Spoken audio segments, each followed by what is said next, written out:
कप्तान का पड़ाव नवाबों के शहर में। आज पाकिस्तान तहरीक-ए-इंसाफ भावलपुर में सियासी क़ुव्वत का मुजाहरा करेगी। क्या इंतजाम वहां पर किए गए हैं, जलसा गाह की इस वक्त क्या सूरत हाल है, जानेंगे बोल न्यूज़ के नुमाइंदे चौधरी मुर्तज़ा से। चौधरी मुर्तज़ा, बताइएगा इस वक्त क्या माहौल देख रहे हैं आप?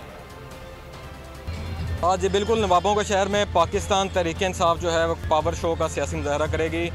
इस टाइम कायदीन भावलपुर से हमारे साथ मौजूद हैं, उनसे तफसीलात जानते हैं क्या तैयारियां की गई हैं, खान साहब की आमद कब होगी।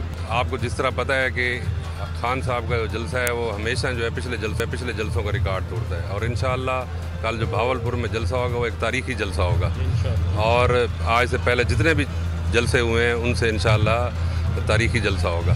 और इंतज़ामात के हवाले से इंतज़ामात तकरीबन 90% कम्प्लीट हो गए हैं और अगले 1-2 घंटों में इंशाअल्लाह पंडाल जो है पूरी तरह सज जाएगा। 15,000 कुर्सी लगाई है। जी बिल्कुल, 15,000 कुर्सियां जो है वो पंडाल में लगाई गई हैं। 80 फुट लंबा और 40 फुट चौड़ा जो है वो स्टेज तैयार कर लिया गया है। कल पाकिस्तान तहरीक-ए-इंसाफ के चेयरमैन इमरान खान जो है वो भावलपुर में आकर यहाँ अपनी सियासी कुव्वत का जो है वो मुजाहरा करेंगे। बहुत शुक्रिया, आपसे मजीद भी जानते रहेंगे। एक बार फिर नंबर 1